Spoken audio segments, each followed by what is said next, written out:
Is a Korean 10-step skincare routine even a thing anymore? Hi everyone, welcome back to The Essence of It All with me, Charlotte Cho. It's 2025. K-beauty is bigger and hotter than ever. And everyone's been asking me, is a Korean 10-step skincare routine even a thing anymore? I'm old enough to see trends come and go. I'm literally seeing Korean beauty surface again, bigger than ever for the second time. And the pendulum swing really hard to the left when the Korean 10-step skincare routine became viral. People were obsessed with it. People were telling me about how much it changed their life. I saw the difference in their skin. I saw the difference in my skin. And then I saw the pendulum swing to the right, where there was a mini backlash to the 10-step skincare routine where people were talking about how, no, people don't even do the 10-step in Korea. It's more about skin minimalism. And I saw a lot of people pare down their routine. They started talking about how less wasteful it was and all of these other reasons. And now I would say that it kind of has swung to the middle, where there are some people who swear and they live and die by the 10-step routine. And then there are people who have a very simplified 2 to 3 step routine. And there are people in the middle who've kind of just found their own way. I know people who may not do every single step in the routine, but they do toner 7 layers of it, or they're really focused on their dark spots and hyperpigmentation, so they have a lot of serums and ampules in their routine, but then they don't do as many sheet masks. This is the year of to each their own.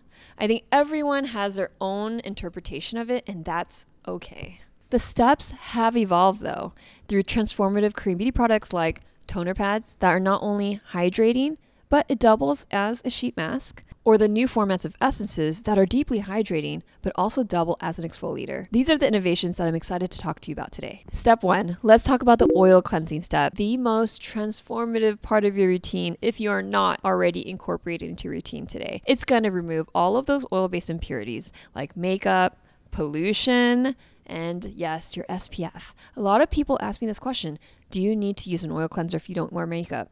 Absolutely, because of the other oil-based impurities that are settled on your skin. And you need to remove it to prevent breakouts and also to prevent premature aging. When it comes to the world of cleansing oils and cleansing balms, we have our traditional tried and true oil cleansers that we love, the cleansing oil in a pump and a balm, but we've been seeing some new innovations in the space. We've seen some cleansing balm type textures in a tube, and we have new cleansing balm formats that allow you to grind the cleansing balm so that you have just the right amount for that one use, and it's also travel friendly and hygienic. The second step of your routine is a water-based cleanser. This is the second part of your double cleanse. This is going to help ensure that any of the leftover impurities are thoroughly removed from your skin, and that's sweat, dirt, or any other residue that's left over from your first step. This here is the classic Neogen foam cleanser. I love the fact that it has real green tea leaves at the base of the cleanser. And then we have the Good Light cleanser. This is just like a gel format in a tube. Usually everything in K-beauty is pH balanced. It's not going to strip your barrier. That is just a mainstay table stakes. We don't even talk about it anymore because of course you have to have a pH balanced. Step 3, exfoliants. And in my personal opinion, the way you get glass skin is proper and regular exfoliation. There's 2 ways to exfoliate. One is to chemically exfoliate, which really help loosen up the debris in your skin that clog your pores. It also helps get rid of excess sebum that create blackheads. It dissolves all that gunk in between your skin cells that make your skin texture really rough. And then we have a physical form of exfoliation. Attempts to physically do it. A lot of people think that this is harsh for your skin. It really depends on the product, but sometimes it can be harsh on your skin because it's not loosening all of those impurities are in between your pores, so it only can exfoliate on the surface, which can make your skin very soft, but it might not get into the nitty-gritty of your skin. There's so many ways to gently exfoliate your skin. Korean beauty brands do an amazing job at this. We have the classic Sun By Me HA/BHA toner. Love the fact that it's so gentle on your skin, even though it has like your salicylic acid and lactic acid. Then we have our OG Neogen wine peel pads that are so great at physical exfoliation. Classic masks that you put on your skin and leave there for 10-15 minutes. And it also has those little tiny soft granules from chestnuts in this one. This one smells amazing. And then a professional grade chemical exfoliant that you only use once a week to get that truly sparkling skin. And then we also have IOBA's most recent innovation, their peel pads, which starts you off by exfoliating your skin with HAs, BHAs, and LHAs, which is a more gentler form of the HAs and BHAs. And then step 2, you replenish your skin with that much needed moisture and hydration to really seal that all in. Step 4, toners. So traditionally, toners are designed to hydrate your skin, prep your skin for the next steps in your routine, and pH balance it. A lot of people would tell me, what is the purpose of a toner? Do I need a toner? It was the most controversial step, I would say. People thought that it wasn't really doing anything. But I think this category is the one that has evolved the most. It's become the most multitasking. So anyone who has ever thought, I don't need to waste time on toners, I think K-Beauty heard you, because there's a lot of new innovation here. There's a lot of multitasking. While we have our traditional milky toners that are deeply hydrating, that's their main function, we also have toners that are designed to remove impurities and serve as kind of like a micellar water. It's going to remove your makeup. And it's different from the other Western micellar waters because they actually don't leave a film on your skin. It doesn't feel like you have a coat of oil or something, or you need to wash your face after. They actually feel very clean and hydrating. And I've personally can attest to this. It doesn't make you break out, even if that's the last step in your routine for the night. We also have the exfoliating toners, which I mentioned briefly before, that serve as a toner and exfoliator with the HAs and BHAs. And then we have the biggest innovation, I would say, in the past year is the toner pad. So the toner pad are, depending on the brand, can be exfoliating, it could be hydrating, but what's great about it is that it offers some sort of physical exfoliation, right? Because you have the textured ridges on the pads, and also it can double up as a sheet mask. So you lay that sucker on your face, on the driest areas of your face, your forehead, your cheeks, your chin, your nose, and you can let it just sit there for about 10 minutes.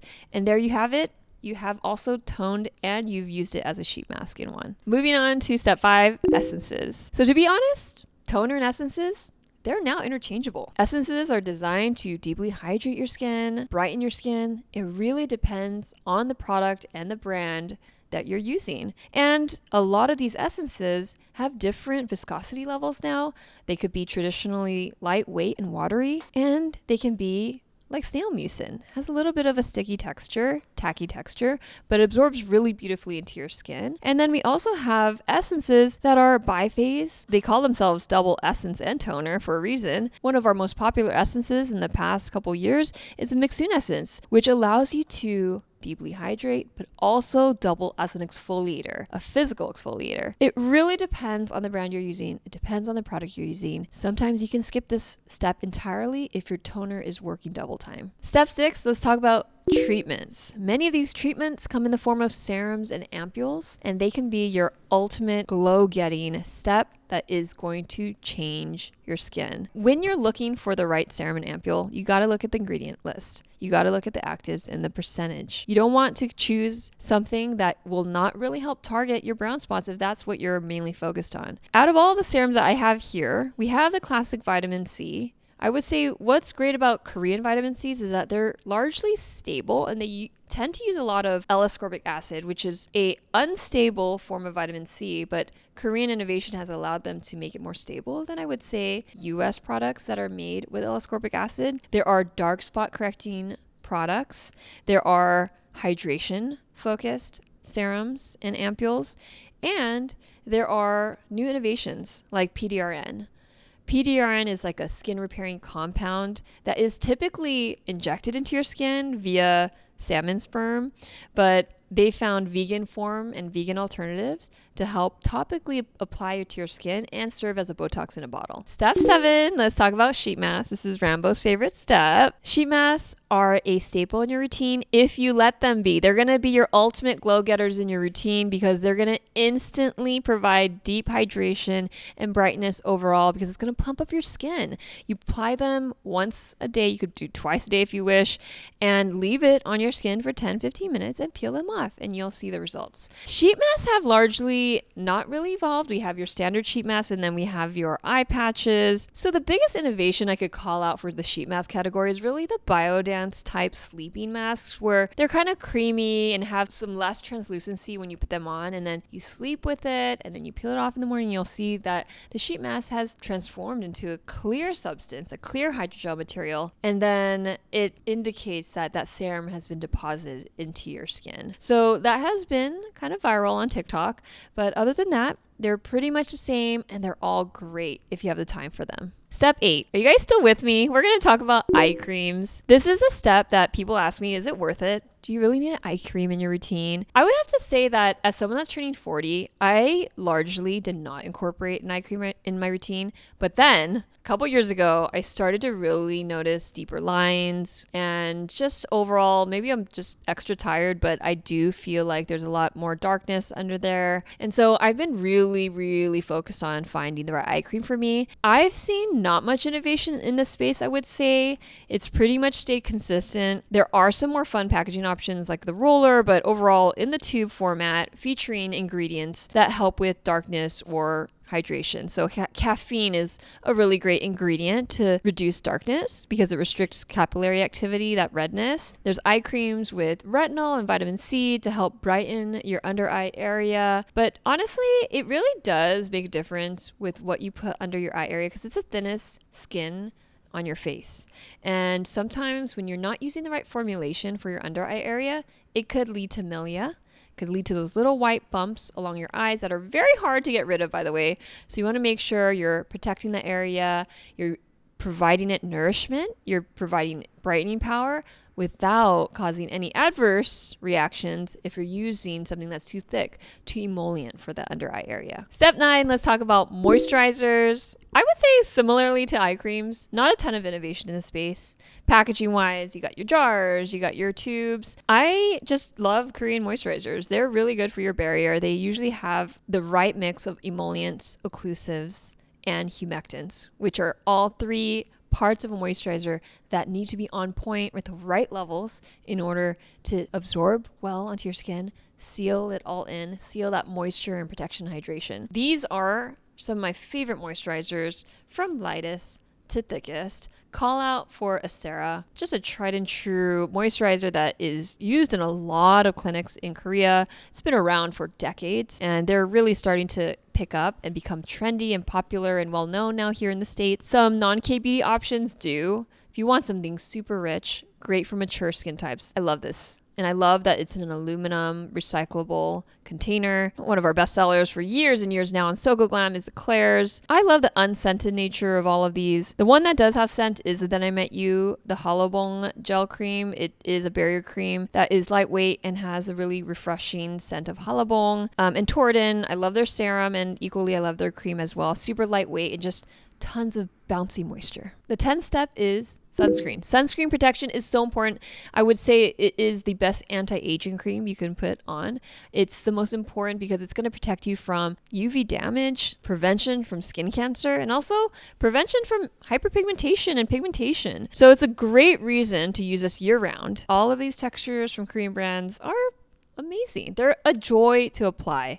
And yes, these may not be the ones that are formulated for the Korean audience because we have these FDA restrictions, which I did a whole deep dive in a previous episode. But overall, innovation-wise, I would say the biggest news is that the US doesn't get as much of the popular sunscreens that are formulated for Korea because of the regulations where we do not have updated filters allowed here in the US. So you have our US formulated sunscreens that typically contain, I'm going to name all of these, avobenzone, hopesolate, oxalate, and octocrylene. I'm not saying this like totally correctly, but those are the 4 that tend to be used for the lightest textures that are compliant to US. All I have to say is that these are great options and they use US FDA filters. Give them a go, see the reviews, and you're going to see how lightweight and how nourishing these are. To sum it up, do you need all 10 steps? No. I think it's really up to you. I've been saying this from the very beginning when 10-step skincare routine went viral.